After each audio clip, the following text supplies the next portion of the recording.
To questions about the legality of Kentucky's mask mandate, we talk with lawmakers about what that ruling means for Kentuckians. And one Kentucky bar owner is taking a hard stance against the state's mask mandate with a controversial video.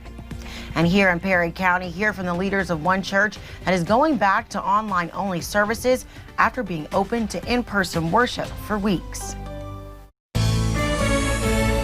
Dedicated to Eastern and Southern Kentucky, this is WYMT Mountain News This Morning.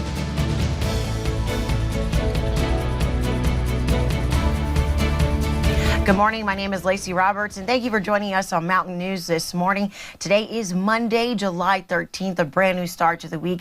We had those showers last night, great sleeping weather, but I know right now we're dealing with a visibility issue. Let's bring in Brandon Robinson. I know, Brandon, when you got that fog out there, you say low beams is the thing to do, correct? Low beams, give yourself plenty of time, and just don't be in a rush this morning. Make sure you get up, get moving. We'll give you plenty of notice there that the fog is thick and dense area wide. There is no spot right now on this map that is above that 5-mile threshold until you get into central Kentucky, Lexington at 9 miles there. So 5 or below everywhere, and many spots at 0 visibility or close to it this morning. So be extra, extra careful. And that's ridges and valleys. Temperatures in the 60s area wide, 61 Ashland, or excuse me, 61 Wise to 66 there in Prestonsburg, Ashland, and wow, let me try this again. Apparently it's a Monday. 61 in Wise, 66 Jackson, 65 Ashland and Prestonsburg, and a lot of 63s and 64s across the rest of the region. Need some coffee this morning. Speaking of which, it's an iced coffee day on the coffee meter with the temperatures, but a little extra like I need just because it's a Monday morning.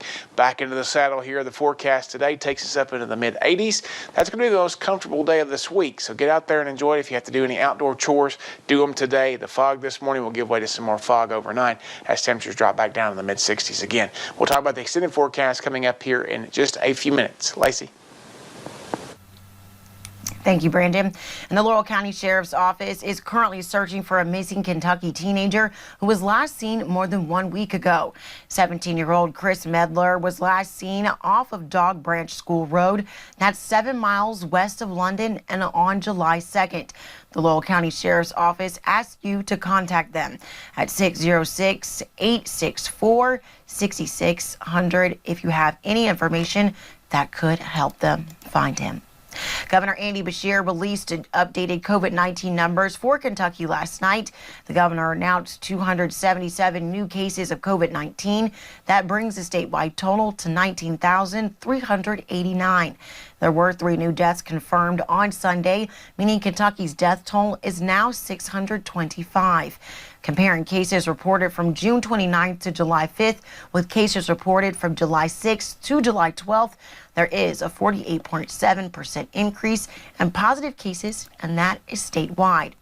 And here in the mountains, officials with health departments across eastern Kentucky also reported new COVID-19 cases this past weekend. The Harlan County Health Department confirmed 17 new cases on Sunday. That is the highest recorded number of cases that county has had in a single day. Harlan County now has 57 total cases of COVID-19. And officials with the Lake Cumberland District Health Department announced a sharp increase of positive cases in the district. One cluster of those cases was tracked back to Cracker Barrel employees in Somerset. And in Bell County, Health Department officials announced 4 new cases on Saturday, bringing the county's total case count to 108. For more information on COVID-19 in Eastern Kentucky, you can go to our website at WYMT.com. And one church in Hazard is moving from in-person services back to online services after a recent spike of COVID-19 cases in our area. WYMT's Dakota Makeris talked with the lead pastor of Journey Christian Church about his decision and has more. We never thought we would be back at church in our PJs again, but here we are. The doors to Journey Christian Church are now closed. There's a great weight on your shoulders when you got to make that decision. The church has been open to in-person services for the past 4 weeks. Even after we got the green light, I was still excited, but also still a little bit nervous. While in-person services were happening, so were the health guidelines. They're spaced out by 6 feet. We've recommended that people wear masks. We've encouraged no physical contact. But now these seats are empty as the church returns to online services due to spikes in COVID-19 cases, a decision lead pastor Ben Fugit says the church prayed about. We kind of felt like it was in everyone's best interest because we don't just have an obligation to fill the seats in this house, but we also have an obligation to protect these people. A decision Fugit says is not so exciting. It's so easy to say, well, you can just do it online and it's the same. The reality is there is absolutely nothing that replaces being together in one building, no matter what that building is. Ultimately making the decision to keep their members and community safe. The main driving force behind why we chose to go back to online is just the local spike. We really want to protect our people. Hoping soon they can return to in-person services again. In Hazard, Dakota Makris, WYMT Mountain News. Now the church will reevaluate its plans to hold in-person services again, but not until next month. And for those churches and other places of worship that are staying open, things will continue to look different for a while now that masks are required. Father Jim Chico at Papal Ministries of Pope Francis says the message is still the same and that church communities are excited to come together. It doesn't stop with the masks, but places of worship are continuing to sanitize and social distance. So a lot of the rules that we're following in social distancing are mentioned in Jewish law. In Jewish law, you're supposed to wash your hands when you wake up, before you eat, after you use the restroom. Experts say that no matter what your religion is or place of worship, that if you're at risk or feel unwell, that they ask that you stay home. And with the mask mandate, people are required to wear masks while inside public places and outside when social distancing is not possible. For most people, wearing a mask regularly is not the norm. For healthcare professionals, however, wearing a mask is nothing new. Fortunately, most people will not have to wear them that long, even with the mandate. Dr. Ryan Stanton says it does take some getting used to, and the way the mask is made can make a big difference. It's one strap over the ear, one strap kind of around the back of the neck. That makes a huge difference. But if you're using a regular mask, there's a lot of hacks out there for the small strips, even some of them that are made small strips with buttons on them to hook the mask on the buttons, not on the ears themselves. The governor's executive order will expire after 30 days, but it could be extended based on local trends. Now, whether people agree or disagree with the mandate, many are now questioning if it's actually still in effect. The confusion comes after a Scott County Circuit judge ruled in favor of the agricultural commissioner and Evans Orchard after they sued, claiming the governor's orders were unfairly hurting agritourism. That put a temporary restraining order against the governor's executive orders during the pandemic. However, some Democratic lawmakers we talked to yesterday say the mask mandate is not impacted by that ruling. No, I mean, the governor's been reaching out to the legislature. We have a part-time citizen legislature. We can't even take a vote until next January.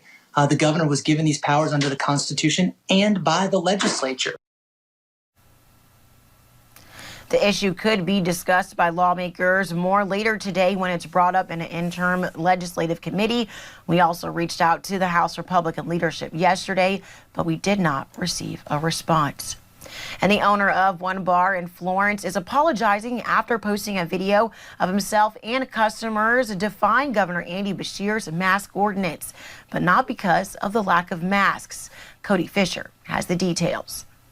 We are Americans. We're going to do what we want. That's just a portion of the video posted. The rest of the video shows roughly 20 of his customers linking arms and not wearing masks. The owner of the bar says he usually takes down videos he posts the next day, but this time it comes with an apology because of profanity he used. My language was very abrasive, and if you heard that, I'm very sorry. But he's standing by his message against the mask order. Is a basic intrusion of our civil liberties. He says Governor Beshear is abusing his power as governor. Before, he has complained about President Trump trying to control what the states do. Well, he's doing the same thing with all the county commissions and the mayors. Let them do their job. Despite that, he still has hand sanitizer sitting out for customers, and his employees are wearing masks, and the tables outside are 6 feet apart. We're going by the book. We are going by the book. All of those people in the video were wrong to behave the way they were. Jamie Bainham lives right around the corner from the bar. When she saw the video, her first thought was about the health and safety of her family and neighbors. She's imploring everyone in the community to comply with the mask order. We all have to do something. We have to give something up. We have to not be selfish and just do what we can to stop this spread. This is a pandemic and it's not even close to being over. If people don't comply, she's worried things will be shut back down. I was furloughed for 2.5 months, so I'm afraid that will happen again. On the flip side, the bar owner tells me he's afraid the mask order will hurt their already suffering sales that happened because of the pandemic. My number one priority in life is to protect my family. That is the number one thing for me. Not to make money, not to do anything, but to protect my family. And I feel like he is taking that right away from me.